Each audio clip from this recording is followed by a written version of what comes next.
जय हिंद विद्यार्थियों, स्वागत है आपका अपने YouTube चैनल अध्ययन विद कौशल में। मेरे प्यारे विद्यार्थियों, आज हम पढ़ने वाले हैं फास्ट ट्रैक रिवीजन और वह भी साइंस के बारे में। ऐसी प्रश्नों के बारे में पढ़ेंगे कि जो आपके अध्यापक ने आपको पूछा हो और आप जवाब ना दे पाए हों, और किसी परीक्षा में ज़्यादातर ये सभी परीक्षाओं में आ जाते हैं, और इनके बारे में अब हम स्टार्ट करते हैं। तो प्यारे विद्यार्थियों, पदार्थ किसे कहते हैं? What is matter? तो विद्यार्थियों, पदार्थ वह सामग्री है जिसमें क्या होता है, एक द्रव्यमान होता है जिसे हम विद्यार्थियों मास के नाम से जानते हैं। एम से, स्मॉल एम से हम इसे क्या करते हैं, प्रदर्शित करते हैं।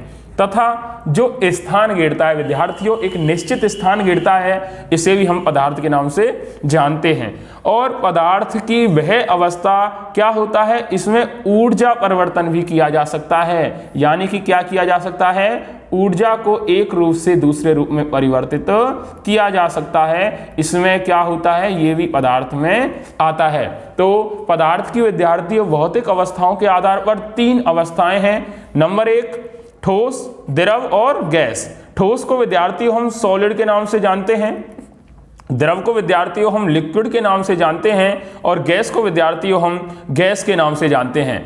सॉलिड को हम S से प्रदर्शित करते हैं, और द्रव को विद्यार्थियों हम L से प्रदर्शित करते हैं, और गैस को हम G से प्रदर्शित करते हैं। विद्यार्थियों, ठोस वो होता है जिनके आयतन और आकार दोनों निश्चित होते हैं।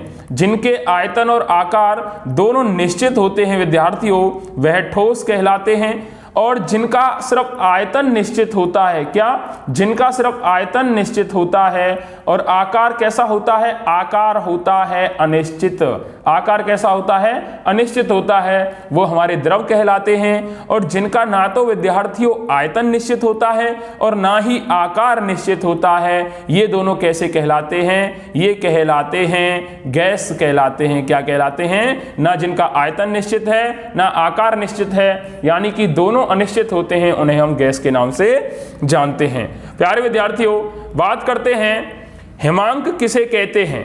प्यारे विद्यार्थियों, इसको हम जानते हैं फ्रीजिंग पॉइंट के नाम से। किसके नाम से जानते हैं? फ्रीजिंग पॉइंट के नाम से जानते हैं। आपने कई बार एग्जाम में आ जाता है कि आपको किसी ने पूछ लिया हो, आप जवाब ना दे पाए हैं, तो विद्यार्थियों वह ताप जिस पर कोई द्रव जमना प्रारंभ करता है, यानी कि वह टेम्परेचर जिस पर कोई द्रव क्या करता है, जमना प्रारंभ कर देता है। हम जल की बात करते हैं और जल का सूत्र होता है H2O। जब हम जल को 0 डिग्री सेल्सियस टेम्परेचर से नीचे ले जाते हैं, माइनस में ले जाते हैं, तो वो क्या करता है, वह जमना प्रारंभ कर देता है। यानी कि जो उसकी अवस्था है वह ठोस रूप में परिवर्तित होने के लिए तैयार हो जाता है। इसी को हम क्या कहते हैं, हिमांक के नाम से जानते हैं। प्यारे विद्यार्थियों, फ्रीजिंग पॉइंट के नाम से जानते हैं।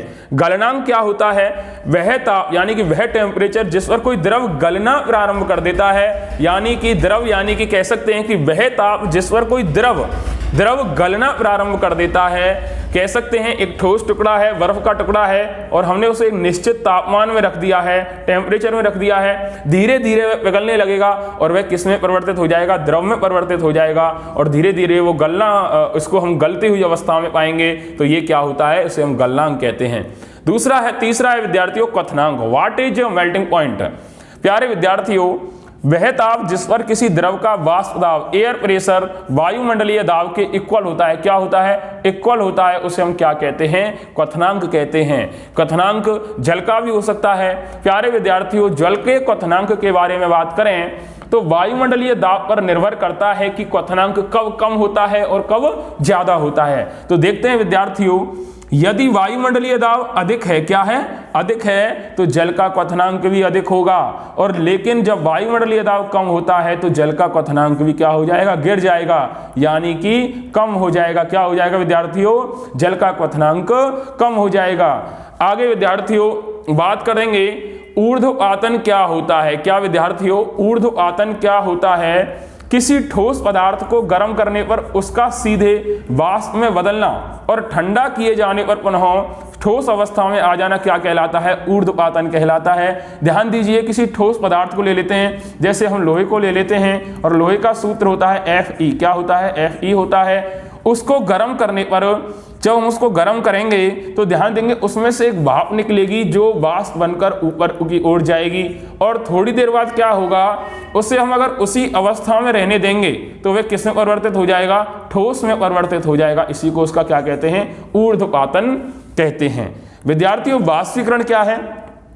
किसी द्रव की अपने क्वथनांक से कम ताप पर वाष्प में बदलने की प्रक्रिया को हम वाष्पीकरण कहते हैं। ध्यान दीजिए, किसी द्रव की अपने क्वथनांक से कम टेम्परेचर पर, यानी कि कम टेम्परेचर किसमें, वाष्प में बदलने की प्रक्रिया को हम क्या कहते हैं, वाष्प में बदलने की प्रक्रिया को हम वाष्पीकरण के नाम से जानते हैं। नेक्स्ट विद्यार्थी बात करेंगे आर्द्रता के बारे में कि ये आर्द्रता क्या होती है और इसका मुख्य उपयोग क्या है। आर्द्रता किसे कहते हैं? देखिए, वायुमंडल में जो जल वाष्प में पाई जाती है, किसमें पाई जाती है, जल वाष्प में पाई जाती है, जो कि जल के रूप में पाई जाती है, या कह सकते हैं 4H2O, यानी कि जल वाष्प के रूप में पाई जाती है, उसे हम क्या कहते हैं, उसे हम आर्द्रता कहते हैं।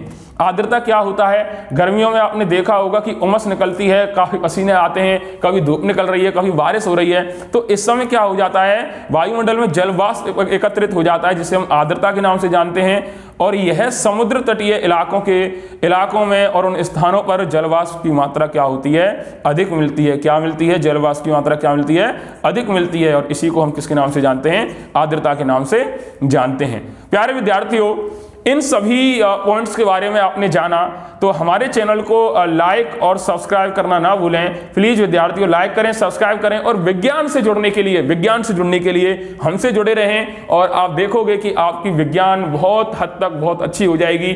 हम सब एक परिवार हैं, आप हमारे साथ हैं, तो हम आगे की ओर बढ़ेंगे। और विद्यार्थियों, हमारा साथ देने के लिए बहुत बहुत धन्यवाद। जय हिंद, जय भारत।